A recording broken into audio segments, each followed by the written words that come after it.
earnings call. So you can ask your question, what are you doing about it? How can you buy a stock and you don't know what they produce? A lot of people do that and say they are buying stocks. I mean, I've done that in time past. So you must know. If you remember back in 2007, 2008, nobody was asking what does You this must company do? know what this company is doing. Yeah. Who is using their product?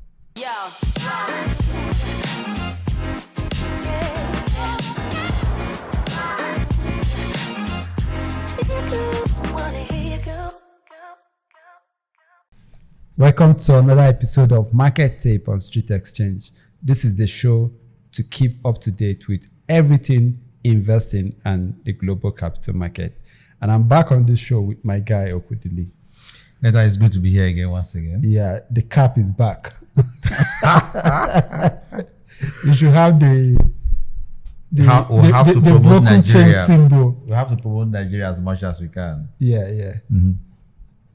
Maybe one of these days you come with the one that has the Tinubu logo. No, this is not a political platform. Yeah. So as much as you can, we will remain neutral. Yeah.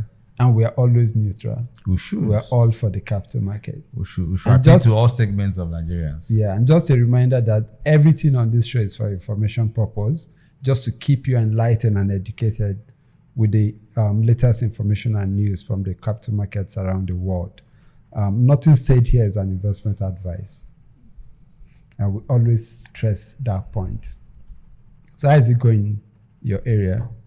I mean, we've been hearing so much about the Federal Capital Administration revoking or sealing up premises, FIRS, Ebro hotels, and the like. Hope they haven't got to your neighborhood yet. That's when you are Jim, I'm a landlord. And I have a CFO. You're definitely a landlord. I am not. And then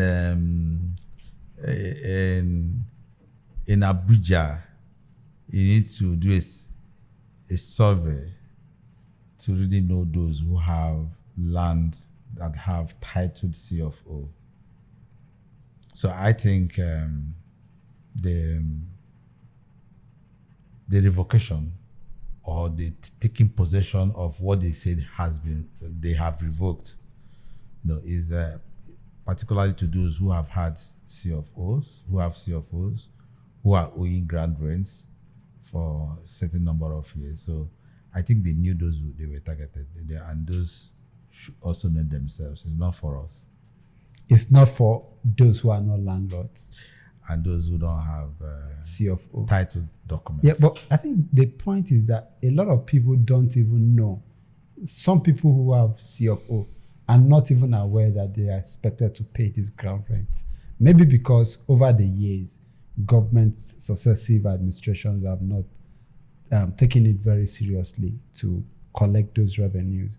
But the point is, a lot of people are not even aware that they should pay those ground rents, which is why the bills have piled up. I mean, in Nigeria, I don't think we have that culture of paying for utilities, whether it's ground rent, waste collection, water bills. I mean, on the average, if you go to any household today and you look at the outstanding bill for water, waste control, ground rent, it's like you have to kill someone to get back those monies. Maybe because a lot of people don't feel the impact of government in their neighborhoods or in their lives. When I had my morning walk this morning, I passed through a huge heap of refuse that seems to have not have been attended to for more than 6 months. I mean, we have a mountain of it now around Mabuchi village. So if you are now asking people in that neighborhood to pay for waste disposal, how would they relate with that? So maybe a lot of people have not felt government functioning. That's why you have not seen them pay for those utilities.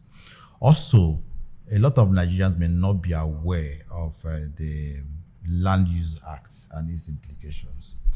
So under the Land Use Act, all lands in a particular state or within the FCT belongs to the governor, or belongs to the state, and the governor is the sole person who can, assign it to you, legally assign it to you for a leasehold. Usually 99 years leasehold. So once you have a land title from government, which is called CFO, which in any case is the ideal land title. If you don't have a CFO or any title, if you are in possession of any land that it doesn't have a valid CFO, you are technically not the owner, subject to that land could be subject to dispute. And then you can't use that land for mortgage, for leverage, for credit facilities or anything, because you don't have a legal land title. So it is the government that grants legal title, and they call it CFO. Part of the clauses in granting a CFO is that you would be paying annual grant rates. So those are meant to be paid to AGs or the Ministry of Land, as the case may be. But most people have not been complying with this for a long time. So I think the Wike administration is just bringing it to the fore. People need to now know, and is enforcing that rule that always existed. He didn't make those rules. He's just trying to enforce them.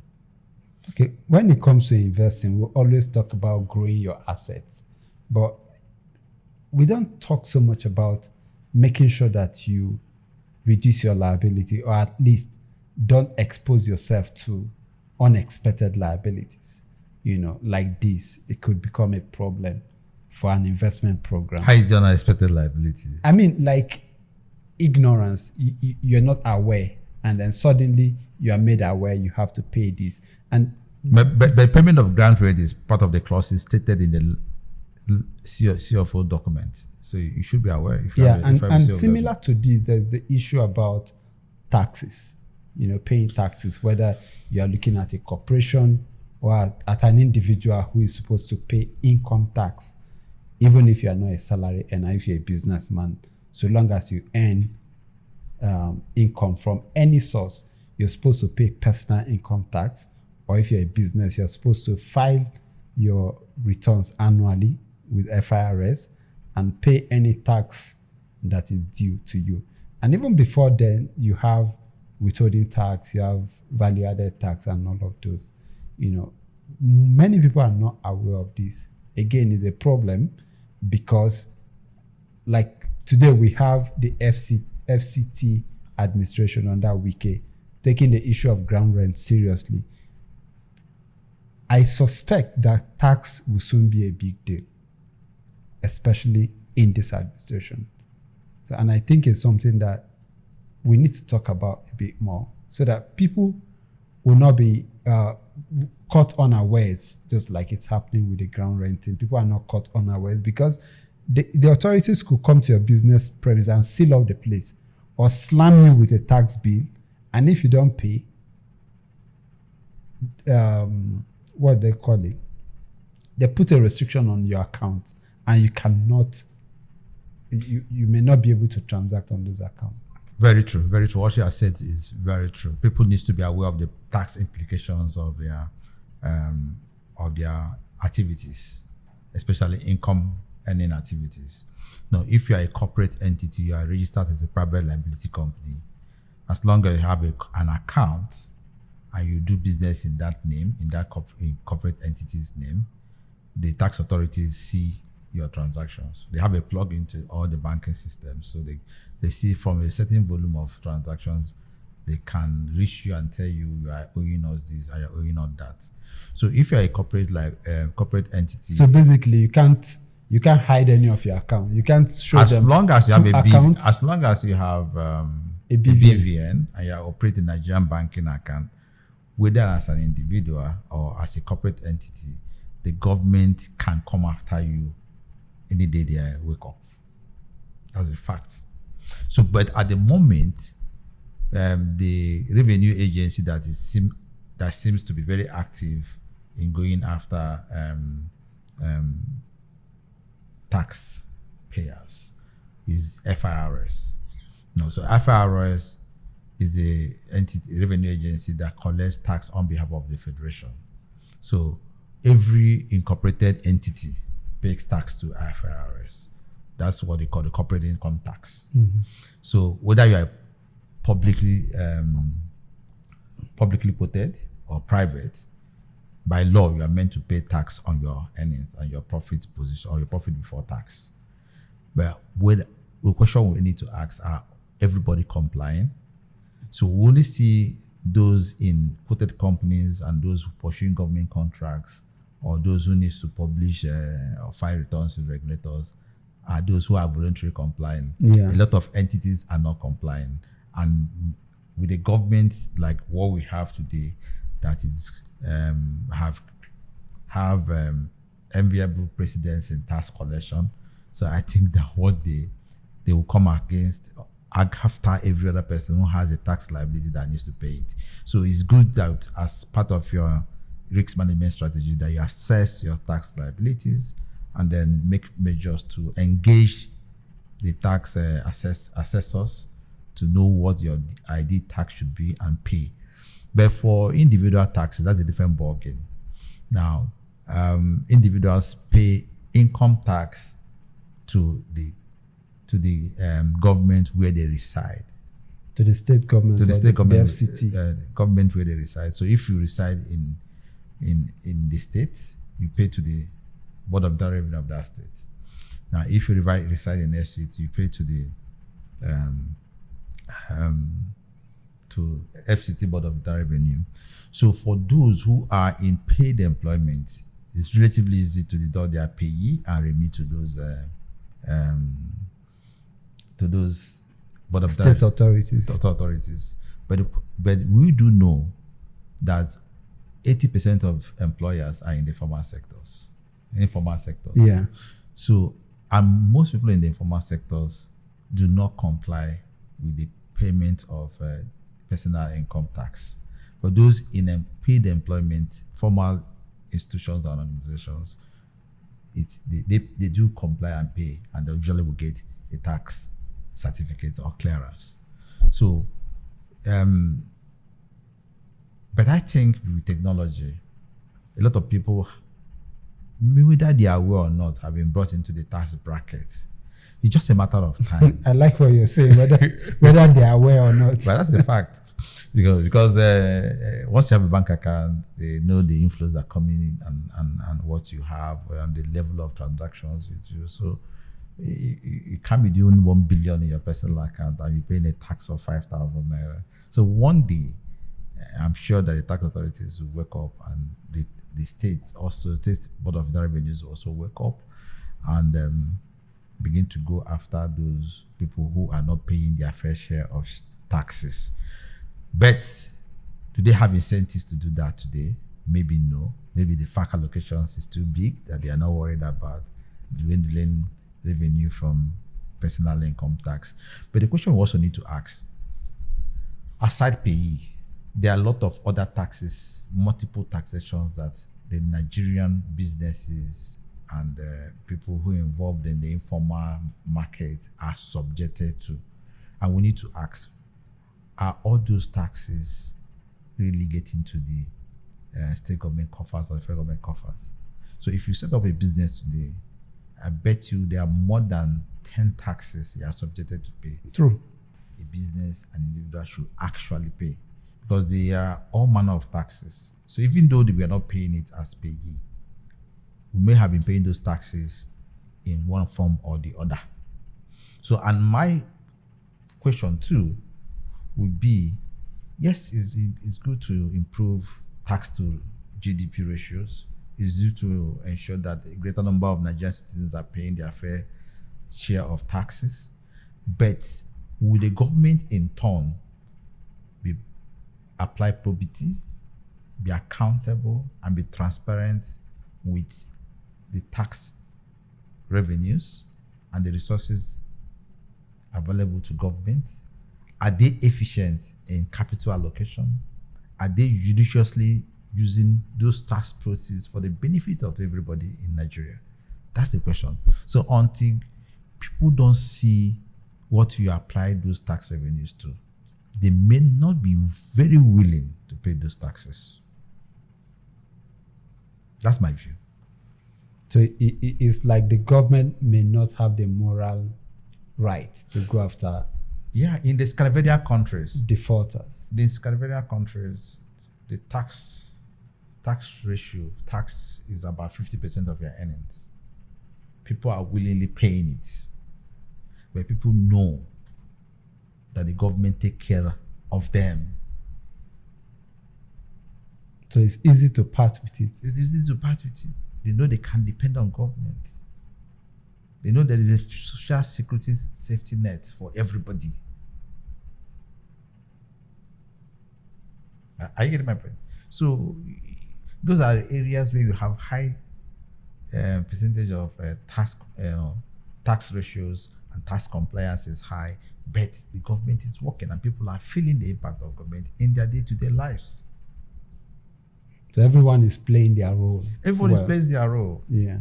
So, but you can't be a government to yourself. You provide your own security, you provide your own power, you provide your own water, you provide your own education, you provide your own healthcare, and at the same time, there's a huge tax burden on you. How bad now? I mean, yeah, I agree with everything you've said, but this is the danger with not complying. Now, if I want to comply, right, I'm going to deduct all of these expenses that you've enumerated. So if I've made an income of 100,000, I'm going to deduct what I spent on security, water, blah, blah, blah, blah, blah. I'm going to deduct all of that. So what I end up paying as tax may be very small. But when you are not complying... Is there a framework for such reconciliation? Yes, there is, definitely. There's none. For personal income tax, you may not have that framework based on the current structure. And I can't remember what it is currently, but I know some deductions are allowed. It's not like if I made 100,000, I'm going to pay tax on 100,000. There are deductions that you can make, there are allowances that you can claim. But when you don't, this is for individual, for corporations, you definitely can deduct all your expenses. That's for corporations, yes. But when you don't file, what the authorities will assume is that the inflow that comes into your account is a profit, and they'll ask you to pay tax on that. Yeah, like I said, for every incorporated entity, it is indeed very prudent that you take your tax administration very seriously. That cannot be underemphasized. All right. But I hear your point very well. So let's get into our main business, which is investing. Okay. And when it comes to investing in the domestic equities market, I consider it very, very, very difficult if you're a long-term investor. Why would you say so? I mean, if you look back, I said if you're a long-term investor, if you look back, first of all, there are opportunities in the Nigerian stock market. A lot of stocks are undervalued, grossly undervalued. But the problem is most of these stocks have remained undervalued for a very long time. And if you're an investor who likes to invest in, say, small cap stocks, the small cap market in Nigeria is almost non-existent. So there is that risk of getting into a value trap when it comes to investing in the domestic market in Nigeria. I totally disagree with you, Nathan. Okay. The fact doesn't suggest what you are saying. For instance, I'm speaking of long-term investing. So long-term investment. You're looking at the last 10 years, 15 years. Whatever data you want to look at. But 5 years is enough. Long-term period is the beginning. Long-term is minimum of 5 years. So we can look at the last 5 years. Yeah. Okay, I'm not looking at 5 years. I'm looking at 10 years, 15 years out. Look at the next 10 years even.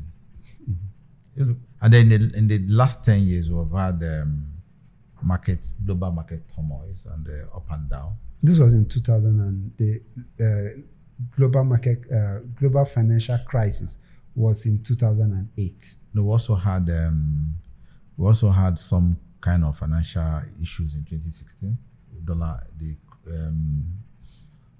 The fall of crude oil prices globally.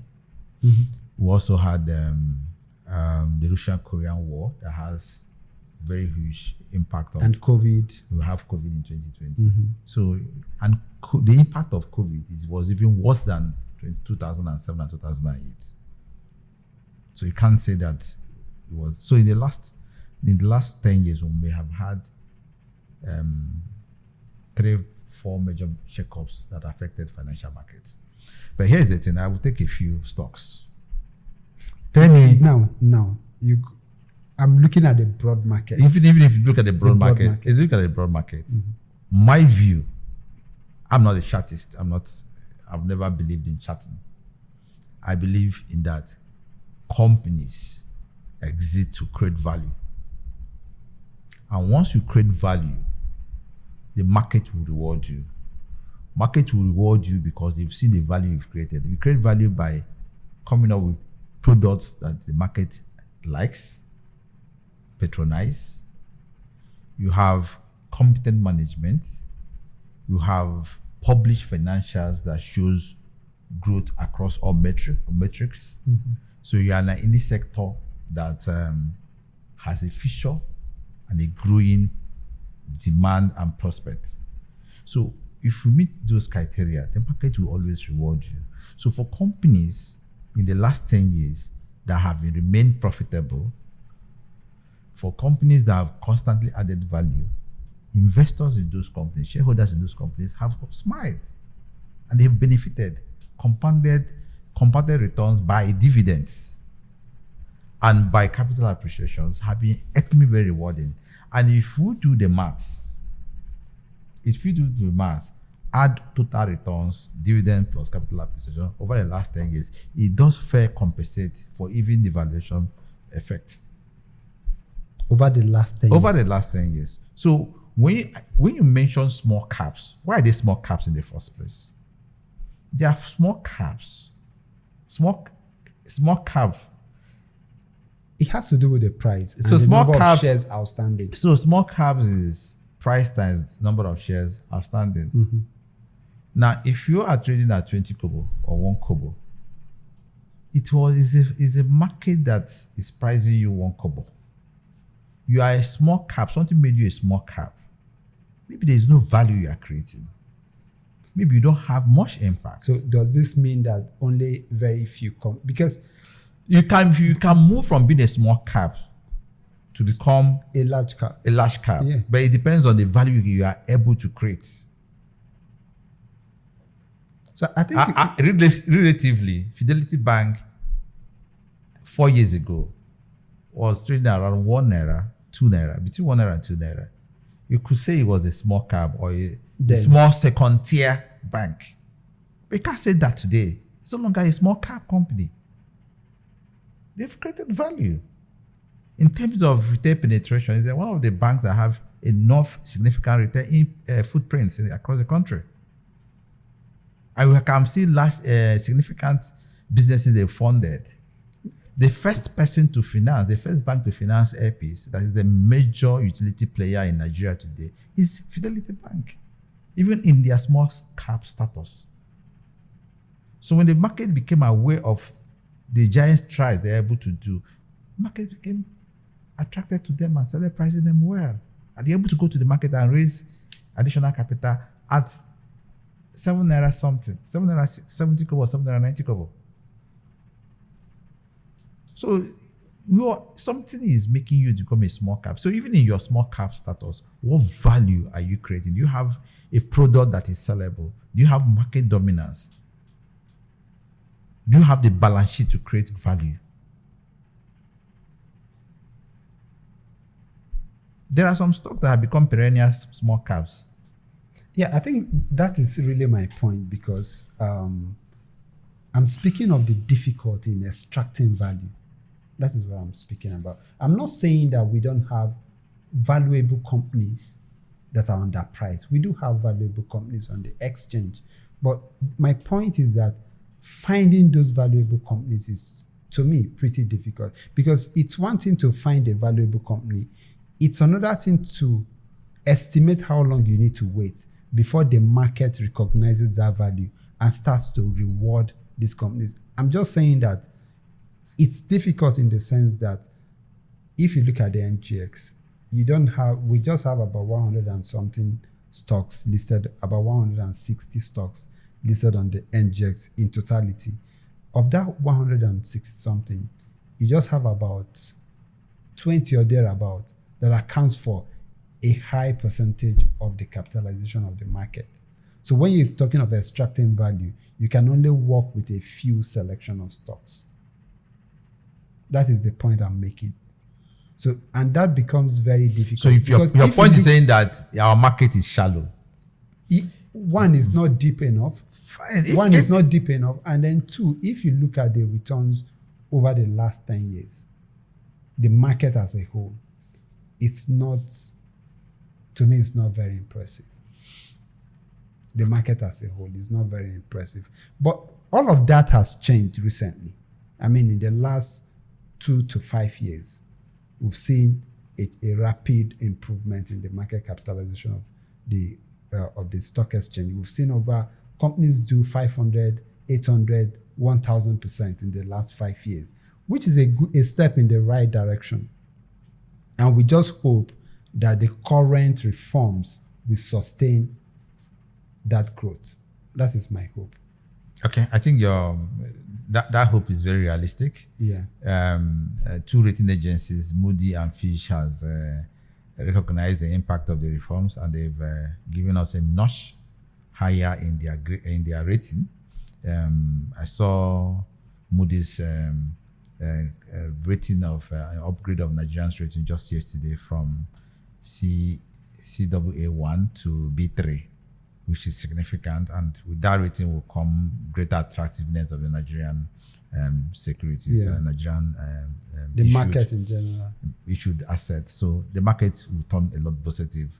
So, but yes, the market is shallow, and that's where it behooves all of us to become to preach and advocate the benefits of the capital market as a market for long-term capital formation. You can't achieve your developmental goals if you don't have a vibrant and active and deep capital market.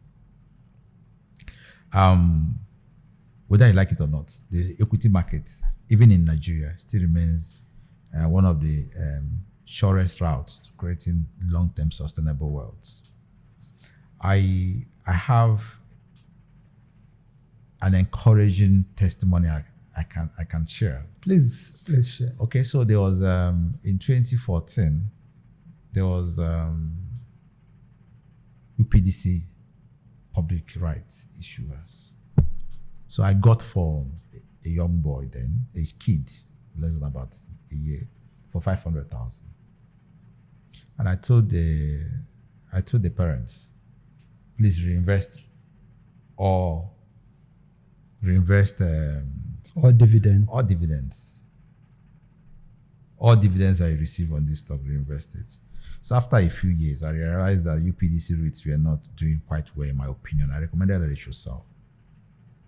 They sold about 6 years ago and bought, shared the money equally, and bought Fidelity, GT, MTN, and Zenith Bank.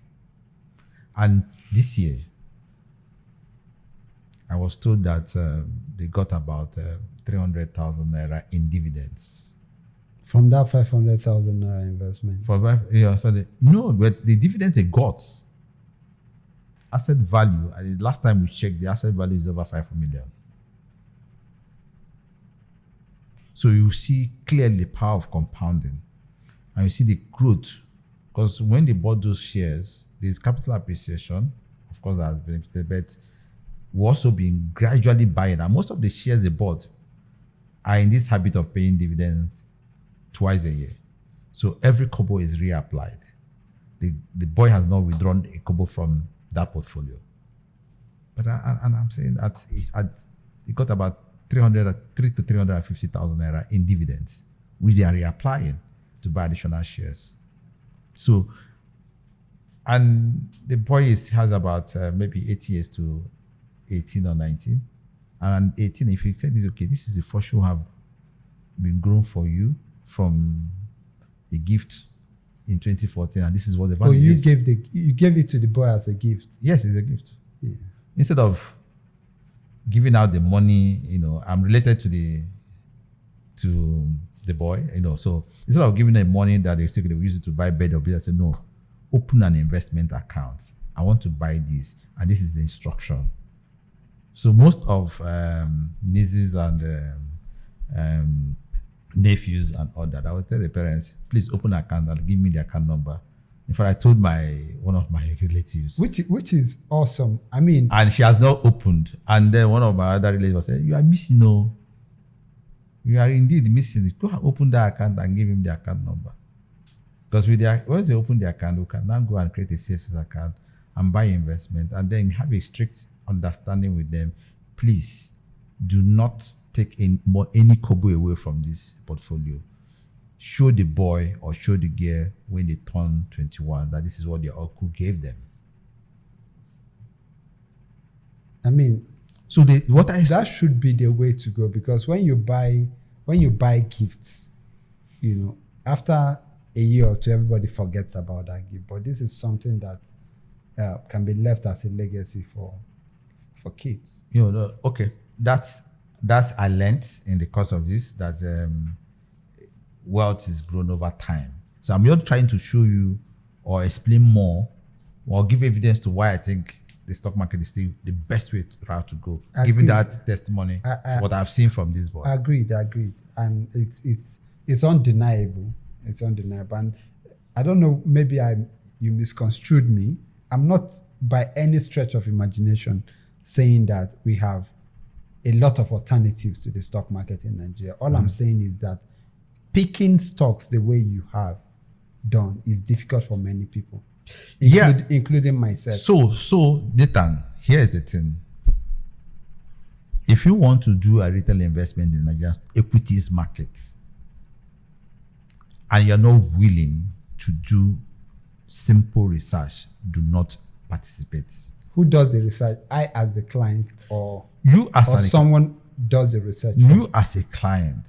If you're a retail investor, you must be willing to do a research. And that research starts from forming the habit of studying annual reports, quarterly reports from Pali to Pali. And most companies these days have earnings call. So you can ask your question, what are you doing about it? How can you buy a stock and you don't know what they produce? A lot of people do that and say they are buying stocks. I mean, I've done that in time past. So you must know. If you remember back in 2007, 2008, nobody was asking what you must know what this company is doing. Yeah. Who is using their product? You also need to know what their balance sheet is. What base are they carrying? Do they really have assets? You also need to go through their company profile and board and say, do they have a competent hand that can trade? So if you are not willing to do that, you are not likely going to do well with equity investing. You must be able to do research. And whenever you hear the company in the news for any reason, you go and read why they are in the news. How is it going to affect their share price or affect my value? Does this news create opportunity or threat? But if you're not able to do that, and you don't have the wherewithal to do that, then your best route is go through a mutual fund. Go through an equity mutual fund. In the equity mutual fund, the fund manager who is licensed by SEC is assessed by SEC to have the professional capabilities to manage equity assets in your best interest. And that is why the US economy is indeed the capital market led economy. But you find that in the US market, retail investors go to assess the market through institutional bodies, institutional asset management firms. That's why we have a lot of index funds, mutual ETFs, mutual fund companies. Fidelity is actually a fund manager. Vanguard is actually a fund manager. Yeah. And we hear their asset under management. So the financial intermediation is done through a financial institution, non-bank financial institutions, who now assumes the responsibility of doing risk assessment and doing the stock picking and selection according to your criteria. But if you have the wherewithal and you don't want to pay the management fees to the fund manager, then you have to do the research yourself. So you must know the company you are buying. And every person who has been successful in investing will teach you that you have to do those analysis. Now let's talk about the NGX Pension Index. You just talked about mutual funds. You know, if you look at the performance of the Nigerian market year to date, the all-share index is about 8.6% year to date, but the pension index is like 16%, which is almost twice what the all-share index has done. And if you look at the constituents of that pension index, they are great companies in my opinion. And I think that an investor who is coming newly into the market, because the reason I brought up this point is when people are starting to invest initially, most of them are confused. They don't know how to build out an actual equity portfolio. And most young investors are attracted to, like these companies I describe as exciting companies. They are usually attracted to such companies. But excitement, Warren Buffett will say, if you want excitement, go to the casino, not the stock market. So the NGX Pension Index, to me, will be a good starting place for a new investor, and even for experienced investors like myself and you. I think that the constituents of that pension index, which was constructed for pension fund administrators to replicate and to serve as a basis for measuring their performance. To me, I think that as an investor, if you can reproduce that index and have the right allocations, you know, it could be a great way to play the Nigerian market.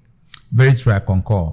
But you need to also let the viewers know that the all-share index has every quoted company, listed company on that index.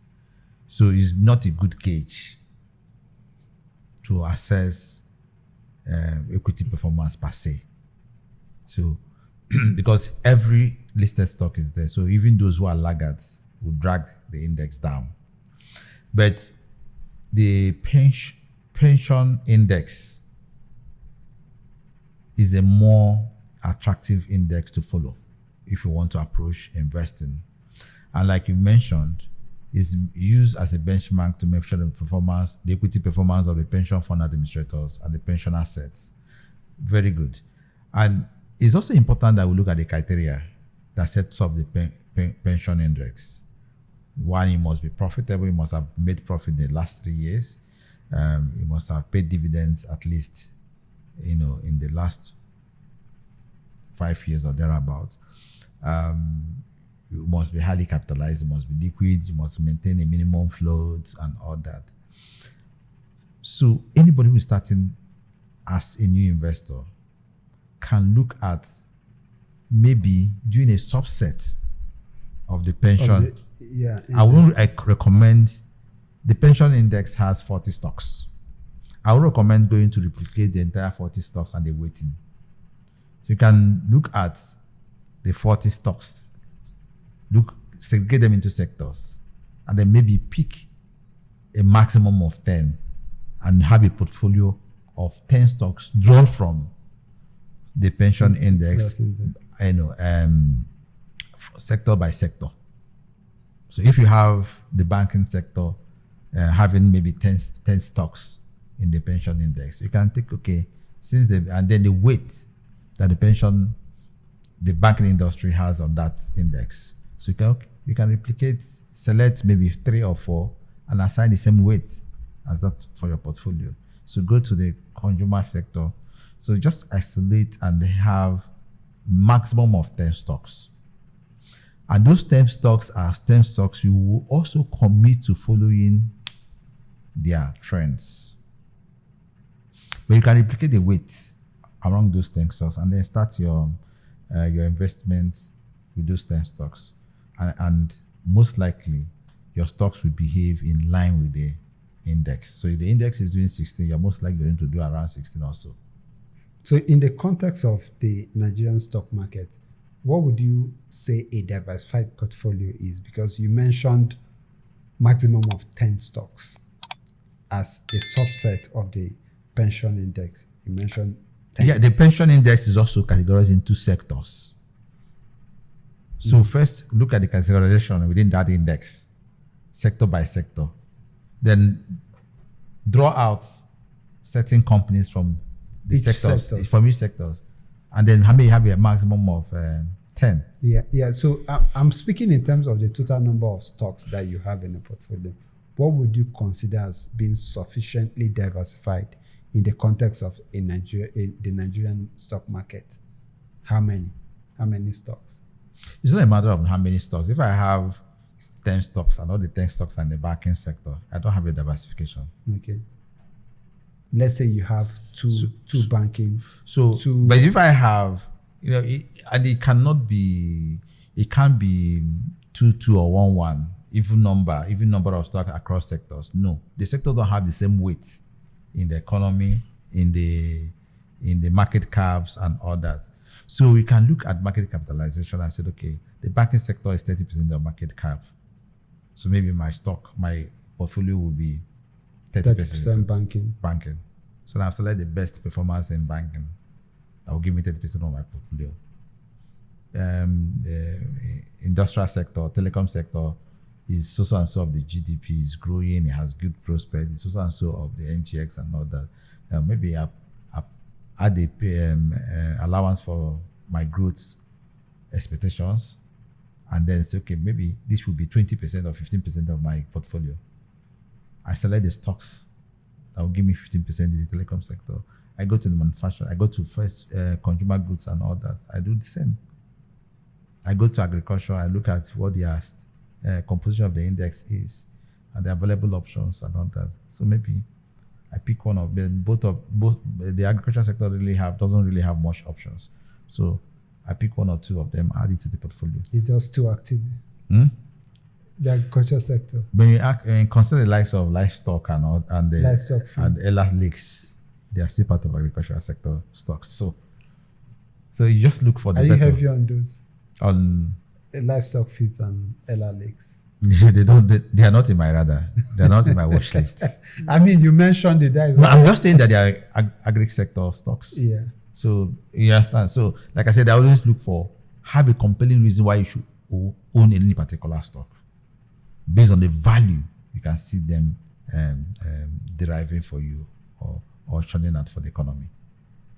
So if you have a well diversified portfolio, for me will be a stock portfolio that's cut across all sectors with weights assigned that reflects the weights of those sectors, maybe to the GDP or maybe to the market cap. Okay, let me ask this question. 3 things. I want 3 things that are most important for you. Deal breaker when it comes to investing in any stock. 3 things that are deal breakers for you. Deal breakers for me. One is future outlook for that sector in the economy. Okay. That's one. Number 2 is the balance sheet health. Number 3 is the ability of that company to generate cash. On an ongoing basis. On an ongoing basis, which I will find in their operating cash flow statements or from cash flow statements. I'm curious because you didn't mention management quality. Yeah, the management quality will show in the ability to generate cash. It's one of the categories. They say 3. Yeah. You understand? It said 3. So I have to look at topmost 3. But in a way, your ability to generate cash will be tied to the management efficiency. So it might be reflected there. It will be reflected there. But after this, the rest would have been to also look at management quality. So if the chief executive officer He's a luxurious man flying private jet up and down. But can generate cash. I mean, that was what I was thinking about. The chief executive can be very good at generating cash, but he will use the cash to That's why I'm saying that buy his yacht and fund his lifestyle. But it's also a concern because once I noticed that his blowing cost of revenue is unduly high, and I look at this level of profligacy and all that, I can say no, I don't want this company. There are certain companies I will never buy because I lack confidence in the CEO, top executive team. I mean, it starts from the CEO. Starting from the CEO. Yeah, what I will buy. Because character is an issue for me. I've seen a company that have done several IPOs at very high prices that has destroyed value in the last 10 years. And then they now want to come rebranded. I want me to put my kobo. I will not. I'll ask for names after the show. Even if let the company favor them, I will not. Is that a clue? Is that a clue? All right, so let's get into something else. Okay, let's talk about the central bank. 2 days back or so, yesterday or 2 days back, we read that the central bank governor was adjudged the best central bank governor in Africa by the African Bankers Award 2025. Best central bank in Africa. Governor in Africa. And one thing we've consistently said the last 2 years is that he's doing his job well. He came into a lot of turmoil in the Nigerian financial market. Interest rate was running away, inflation rate was running away, exchange rate was all over the place, and at a point it looks like we couldn't ever get it under control. But somehow we've seen a lot of stability, which is his core function. And I'm sure you will agree with this. Yeah, very well. With this award. Very well. His bold move to bring rational reasoning into foreign exchange management is top notch. That move to liberalize the FX market. Was it liberalized before he came in? He did it. Who did it? Because he came in September 2020. It was his decision to unify the exchange rate. Yeah. Or he saw it through. Yeah. You understand? So that move, and then taking measures to implement orthodox monetary policy measures, unlike what we had before, clearing backlogs, targeting inflation, attracting FPIs has brought stability to the FX. And it's not just this award speaking. Every other stakeholder, global stakeholder, are beginning to have greater confidence that Nigeria is getting it right with economic management, monetary economic management. And we have also seen Fitch and Moody also improving our credit rating. And they have all anchored it on the reforms around FX, improving FX liquidity, and improving FX reserve position and physical trading balances. Yeah, one thing I think he has done is even the mere fact that there's some measure of predictability as to what the central bank would do, which is what investors want to see. Like if the data says inflation is higher, you can predict the next action of the central bank based on what the data says. Before now, that predictability was neither here nor there. That is adopting the orthodox approach, I said. Yeah. So following the rules of the game, that if this is likely going to do this and that. So if inflation you have a galloping inflation. What do you think CBN should do? Raise rates. That's basic economics. So if inflation is rising and the CBN governor is doing something else, then there's something wrong.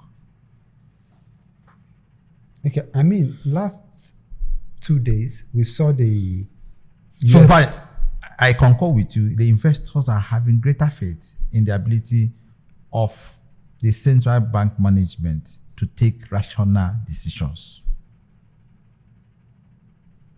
And that is what investors want. I can trust this guy. He can take decisions in the best interest of the economy that is orthodox, that is explainable. So I kudos to him. I congratulate him on the award. I'm sure that if he continues this trajectory, he will get more awards. More awards. Yeah. Yesterday or so, or 2 days back, the US President Trump invited the Federal Reserve Chairman to the White House, and they had a meeting. And it's no secret that for long, Trump has said the Fed chair needs to cut interest rates. He said that repeatedly. And a lot of people will see that as government interference, because you want a central bank that is wholly independent. In terms of monetary policy, I feel like most central bank governors, just strictly in terms of monetary policy decisions, have had little government interference in Nigeria. And more so this present central bank governor. Do you think the same? Like, what level of government interference? Let me get you again. Are you saying that under Emefiele, there was no government interference? I said in terms of monetary policies only, strictly monetary policy decisions. I don't think your facts are right. Go and check again. Under Emefiele, we had financial repression.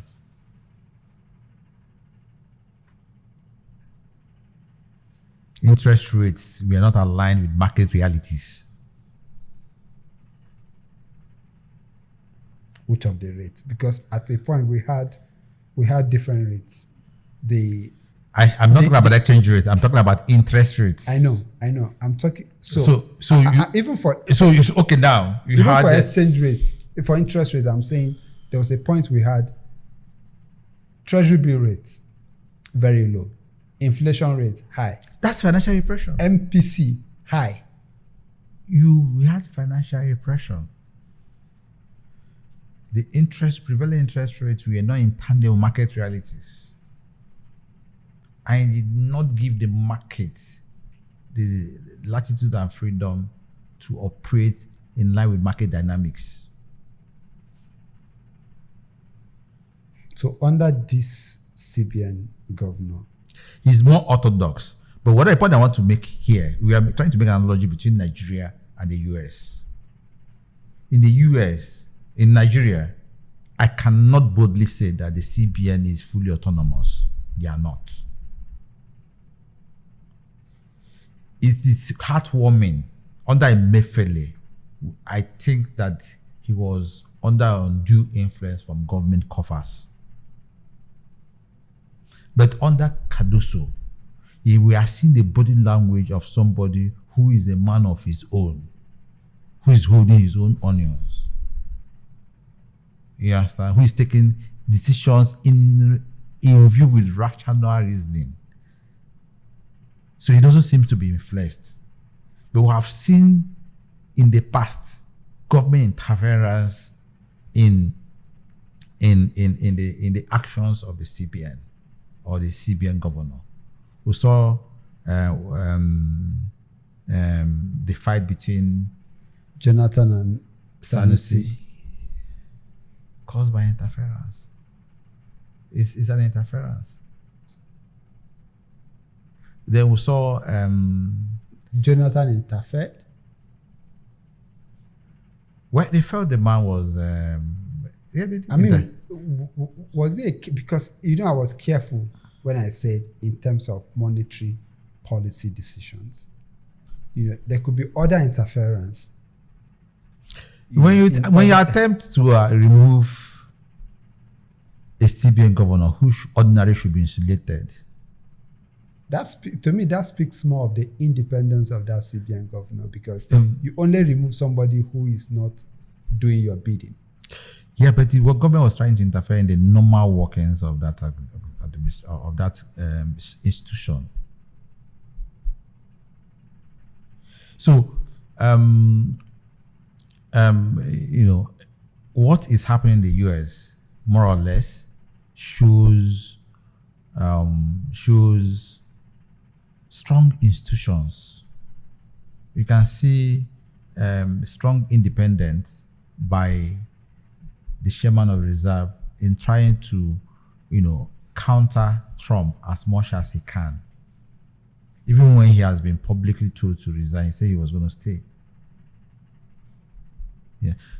Yes, under Sanusi, he was very resolute. He was independent-minded. But there was an attempt by government to interfere in his day-to-day operations, including trying to suspend him. Was that attempt, if I remember well, was that attempt not as a result of his own accusations leveled against the Minister of Finance then? And the if there were accusations, should we have frameworks to resolve those accusations? Could we have gone to court? Yeah, because I think the issues around that time, to me, was not, I wouldn't call it interference. I just felt like there were issues that were not properly resolved around. Here he claimed that They had unremitted funds. He made allegations.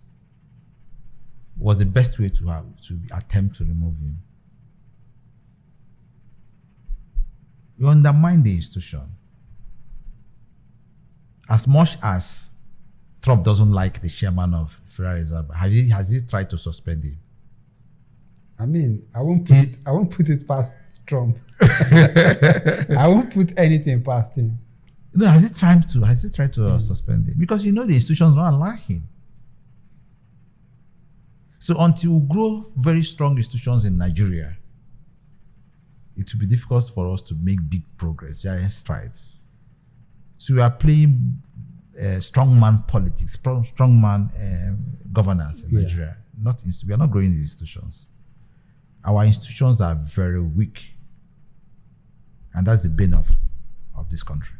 Yeah, but it's heartwarming at least to know that we currently have a central bank that is very heartwarming and it's very critical. That is stuck on doing their job, which is to stabilize prices, create employment, and support stable economic growth.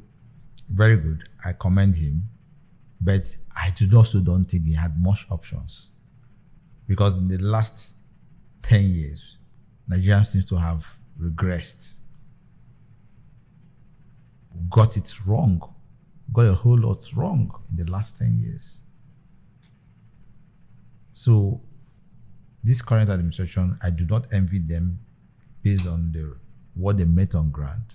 So the options available were just to do the right thing. And I think I'm happy they are doing the right thing. For instance, Nigeria could no longer afford fuel subsidy, as much as we may not like it. We could no longer afford it as a nation. It was a big burden.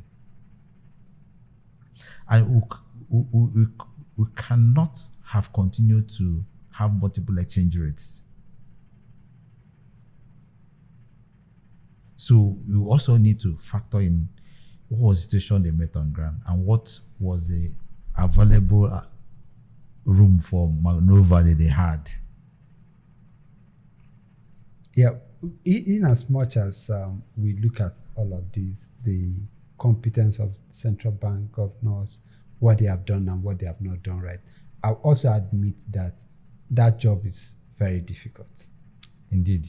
It's very difficult because you're doing a job that you don't necessarily know what the outcome of your policies will be until you implement them. And sometimes you implement and then you have to tweak. Sometimes you even have to reverse yourself. Very true. So I absolutely don't envy anyone on that seat. And then you talked about, I just talked about the core job of the central bank. And I know you mentioned the Price stability. price stability. You mentioned the fact that Moody has upgraded Nigeria's credit rating from CAA1 to CAA1 to B3 B3, which is a step in the right direction. But the next thing for me in terms of assessing the performance of the central bank and this administration generally is in terms of economic growth, because all of this will stabilize prices. Exchange rate is stabilized today. Interest rates at the last meeting was held steady at 27.5. So in terms of the first level of assessment is done well, but the next big thing to me is how do we translate all of this? Because if the ordinary person on the street is hearing us speak about the central bank governor and he's getting award and being recognized as the best central bank governor in Africa, the thinking of the ordinary person is, how does that reflect in my life? Because for many people, they're still living below poverty line in Nigeria. So at what point is all of this going to translate into lower interest rates that will spur economic growth, create an employment, and then see our GDP go back up to 7, 8, or 9% level? Okay, so there's a recent World Bank report that said that Nigeria grew the highest in 10 years in 2024. Grew the highest in 10 years in 2024. in what terms? In terms of GDP? In terms of GDP growth, we're at 3.48. that was Q4. that's annual growth rate was the highest in 10 years. World Bank report. Yeah, that could be very right, because the last 10 years has been fairly disastrous. So it means that if you grew the highest in 10 years, and if that is sustained in 2025, positive. I get you. Inequality is increasing. The organic coefficient is worsening. I concur with that. So the growth we are seeing may not be inclusive. So to address inclusivity, we need to address the core issues that make people poor. Do you think what the core things that make people poor, is it interest rate? I don't think so. What will make people poor? It's part of it. It's not. In terms of high interest rate, higher cost of borrowing for How many businesses. of the informal sector and the poor people have ever borrowed in their lives? You don't need to borrow to feel the impact of high No. interest rate. The high interest Because rate. it means if I produce this phone and I'm borrowing at a high rate, What I think is contributory to the income disparity or the inequality, contributing inequality, is issues of insecurity that is preventing farmers to go back to farming. And recall that agriculture is a number one employer of labor in Nigeria, and a significant, about 26% of our GDP. Secondly, I think is our being unable to educate our people is also a major contributing factor to poverty. educate in what sense? Well, Nathan, I'm sure you'll be having series of recruitment interview sessions. Mm-hmm. Speak to the quality of people. Downhill. No, speak to it, rank it. It's been declining. So these are people who have BSs minimum that you've been talking to.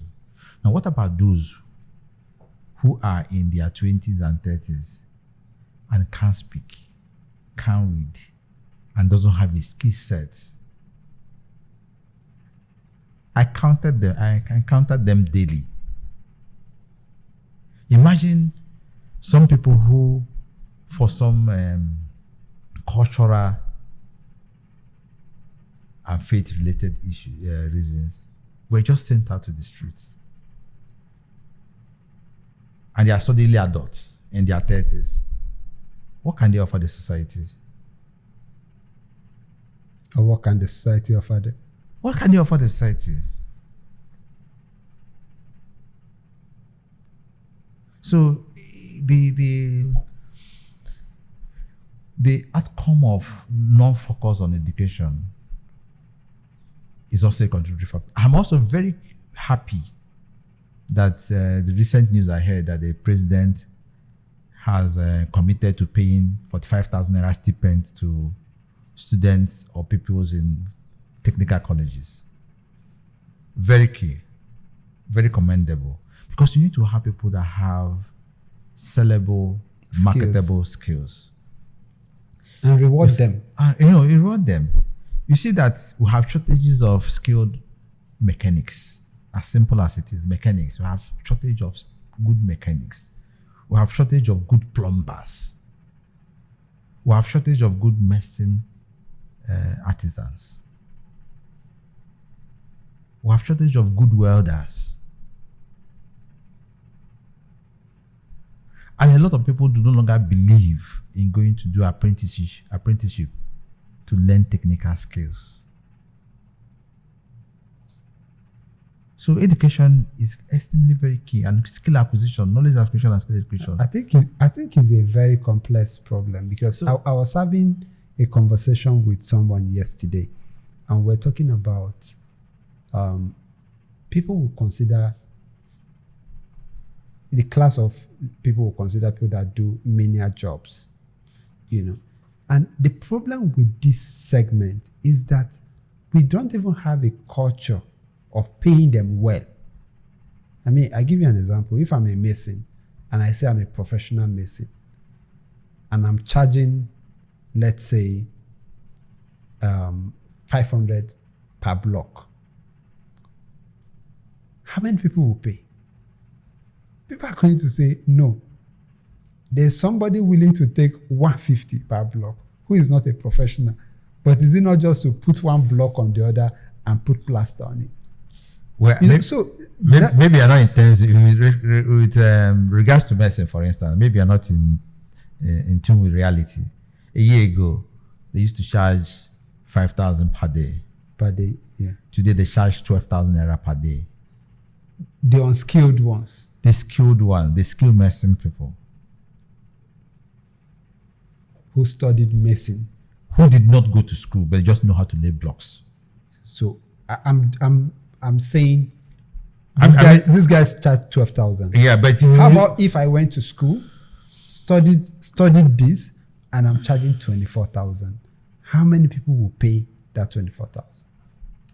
I'm sure a lot of people. We don't have that. We just don't have that culture. But I'm maybe asking, of paying this class. do you also have the medicine people to pay? Because they are charging premium now, and they are not very readily available.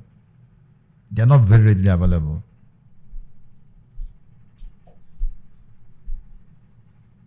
So that's education is one factor that is we need to. Then infrastructure deficits.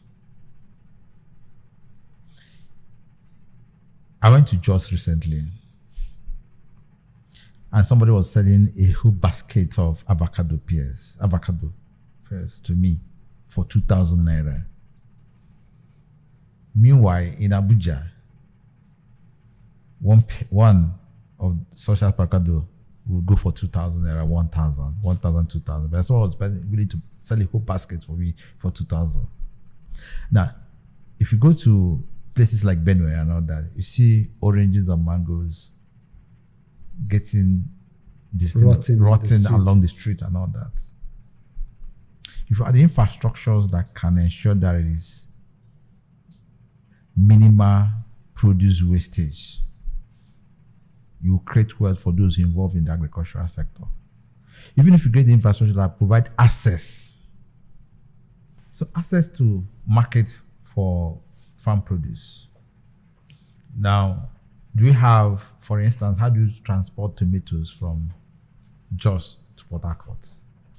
Are we transporting them with cold chain in code room or mobile code rooms or something so they can preserve their quality and all that? Are we still doing the crude way of just loading them in 911 and moving on? And when you get to Port Harcourt, half of it is destroyed or damaged. So if you want to address poverty, you need to address the core pillars, the core contributory factors, which is education, insecurity, lack of infrastructure, lack of basic healthcare amenities, and basic amenities that that makes life worth living. Once you address them, I'm sure that the standard of living will become better, and we can begin to have better impact on people's lives. It is not interest rate that is driving poverty. It is those other factors that I've mentioned.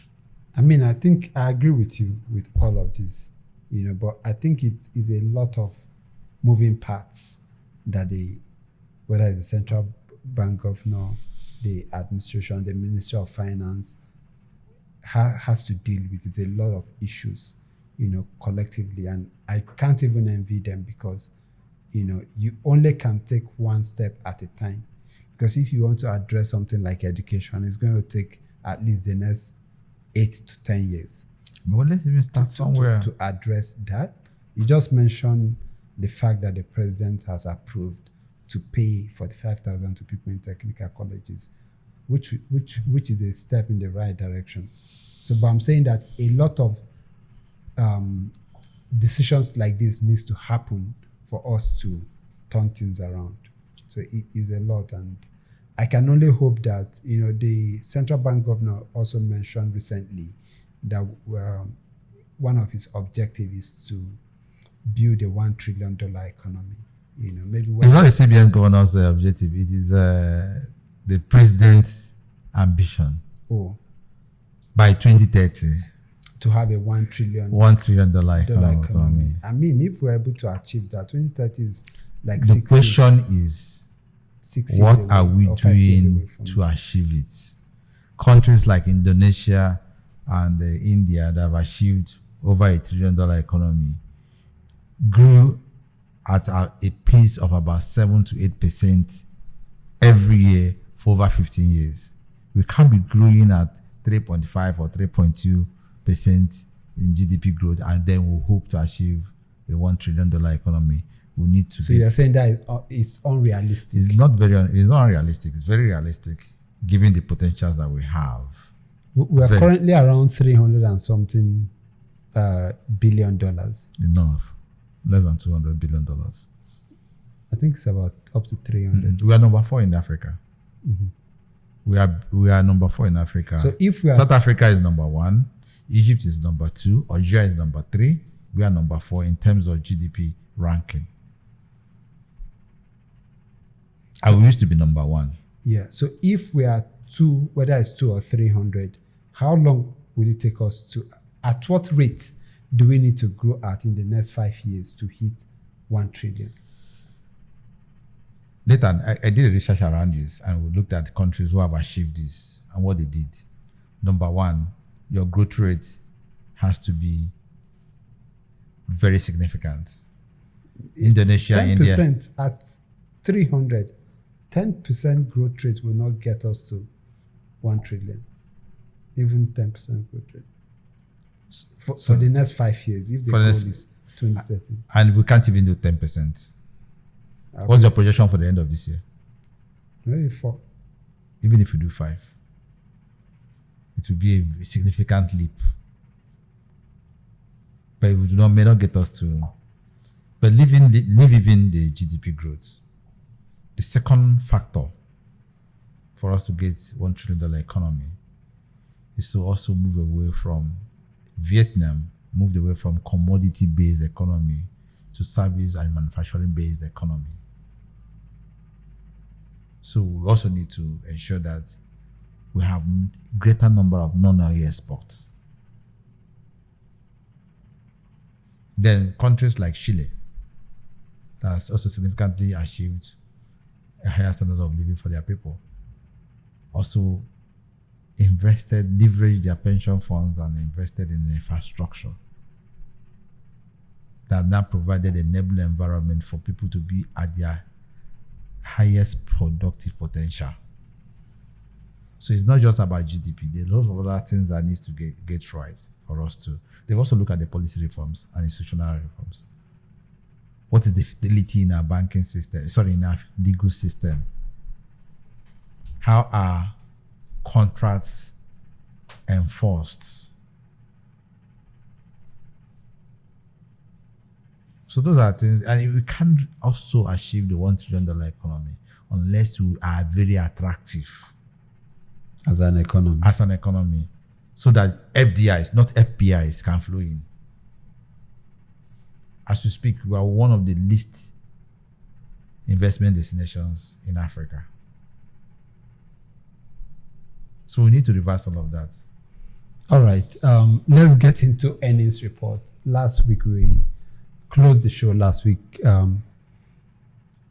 with the expectation that we would see earnings report from Nvidia and Costco, two US-based companies that we follow. Those reports came out, and as usual, Nvidia performed above expectation. Fantastic. In terms of whether it's revenue, beat expectation.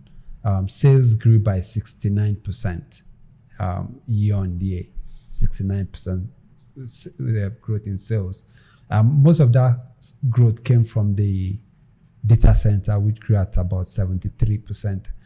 But the story around Nvidia is not necessarily about this result, because I guess investors by now should be used to having these guys beat expectations quarter after quarter. I think the real story is the issues going on between US and China.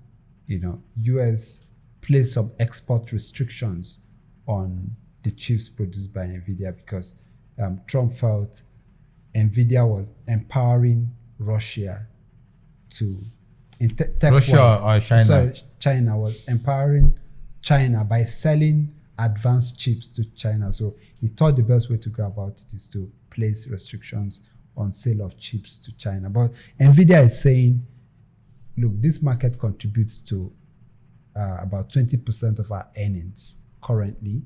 And if this export restriction stays, we're going to lose that market share. And then there's Huawei in China ready to take advantage of that loophole. And at the end of the day, places the US at a crossroad between, do we protect this market or do we focus on national security?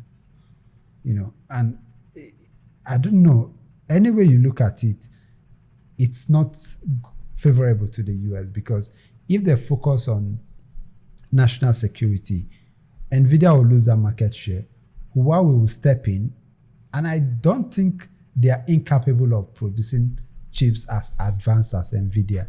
You're a tech guy, you can speak to that. Is it impossible for Huawei, for instance, to produce? Nvidia has the most advanced chips in the market today. That is why they dominate that market. So what do you see happening? Can Huawei,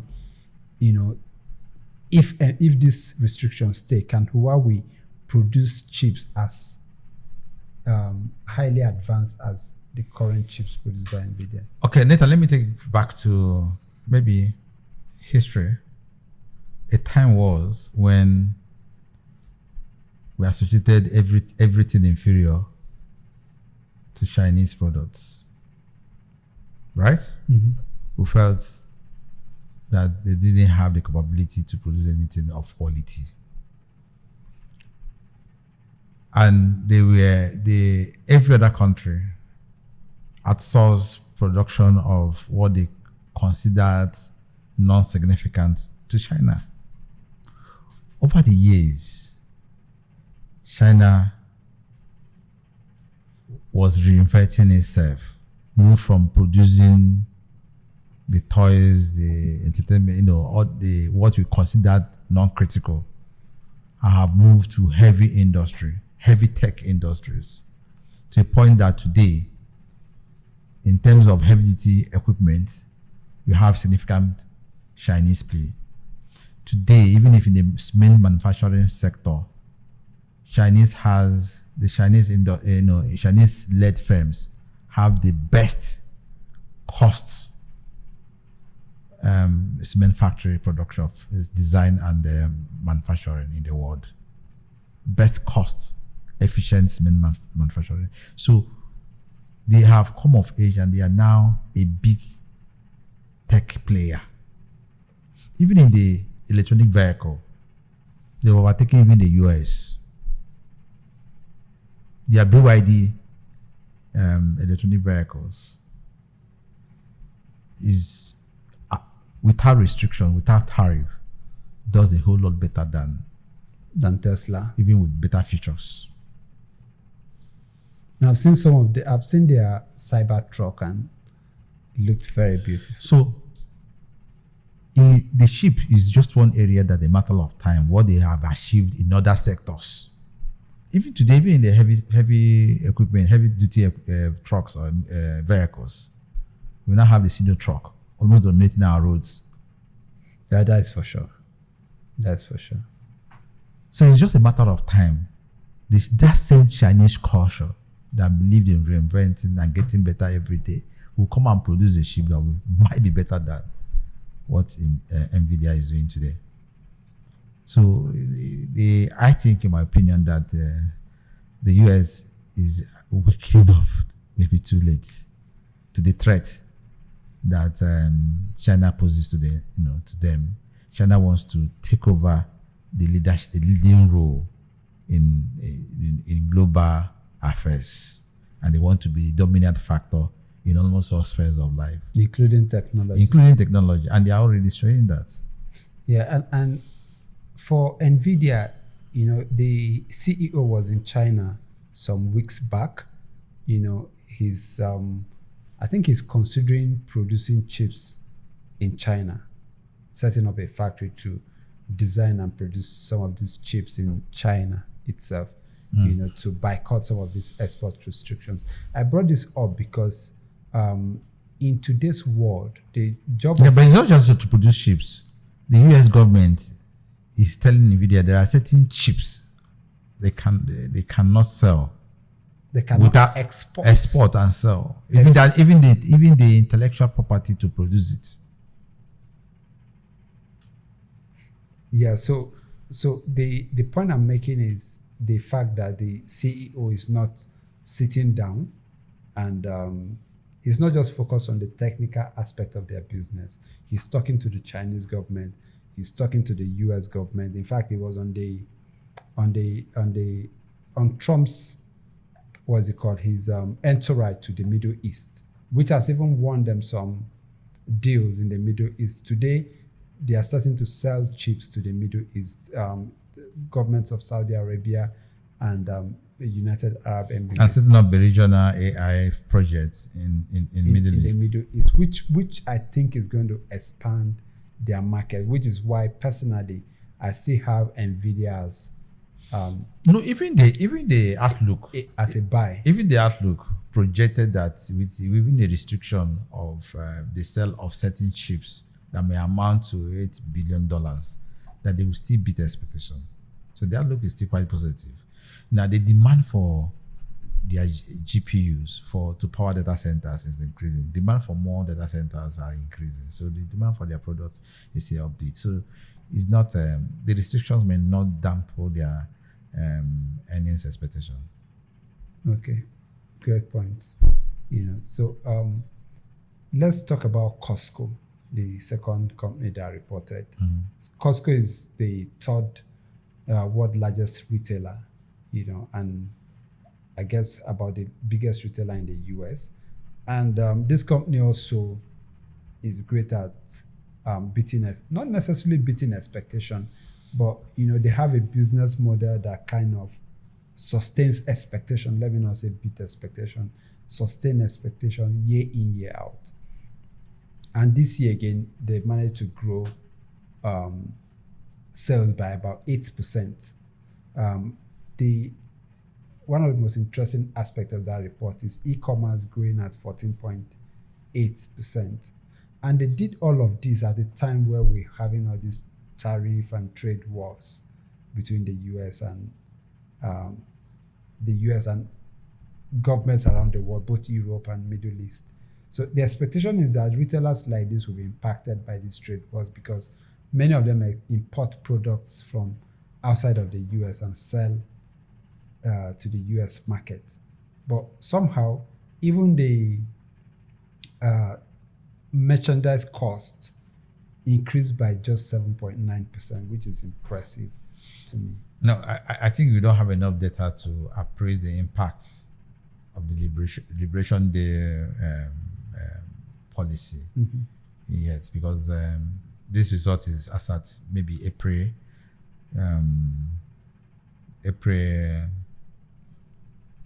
30th or thereabouts. And so we're looking at tariff effects for possibly a month. And a month is 1/3 of a quarter. So the impact of the first 2 months is not accounted here. So maybe when we look at the second quarter, then we begin to see whether those tariff wars and tariff measures had an impact on their business. But a revenue growth of 8% might be suggestive that we may be declining sales when compared to prior year. Were they growing at 8% before or much more? Yeah, so the business model at Costco is really a low margin model. So they sell at very tiny margin that competitors cannot beat. If you look at the results critically, you notice that if you take out membership. We're not talking about gross margin. We're talking about revenue. Revenue. I know. So if you look at the result critically, you discover that if you take out membership fees, because it's a members only warehouse, to access any of their outlets, you must be a member, and you pay about $60 or more, depending on the classification of your membership. So it's an annual fee that you pay. If you take out the membership fee, they're close to a loss. And that is how this business has operated for years. So subscription is what sustains them? It's subscription that sustains them. And what they have done is that they have grown that subscription over the years because they're able to get better deals for people, for their customers and members, and then depend on high volume sales, because you can walk into their outlet and buy virtually everything. So because you know you get the best deal at Costco, you are going to overbuy, most likely. If you want to buy water, you're going to buy all the water you need for the month. So that is what their business model is focused on. So you are never going to see a wide margin for their sales. Okay. So they are not a company that tries on raising prices. Okay. So what they have done is phenomenal to me, because they're also the company is also very good at negotiating, because of course they're importing large quantities, and that gives them the leverage to negotiate better with producers and exporters. I think that's where their strength majorly lies, because if you look at the report, they've hardly raised prices despite the trade wars. According to them, they've only raised prices where necessary, but most of their products the prices have remained the same. So it speaks more to their ability to negotiate. That to me is what is. It's an interesting model. I like that. Yeah. And the reason I like this company especially is, if you look at the stock price, it's been stable over the years. If you are a conservative investor like yourself, it's a must-have. It's a must-have because it's a company that if you take your eyes off it for 6 months, the next time you look again, you're going to see 30% return. But it's not a company that swings on a daily basis. No, it's not that kind of company. That's interesting. Yeah. Okay. I guess we've spent a lot of time on this show today. Been about 2 hours. I can feel that from the director. Yeah. Thanks everyone for staying with us this far. to the production crew, thank you so much. I appreciate you. Yeah, and to our I will celebrate you. yeah, to our listeners and viewers, thanks for sticking with us. We hope that you come back on the show next week when we air again. If you haven't subscribed, make sure to subscribe to this channel and click the notification bell. Thanks. Yo.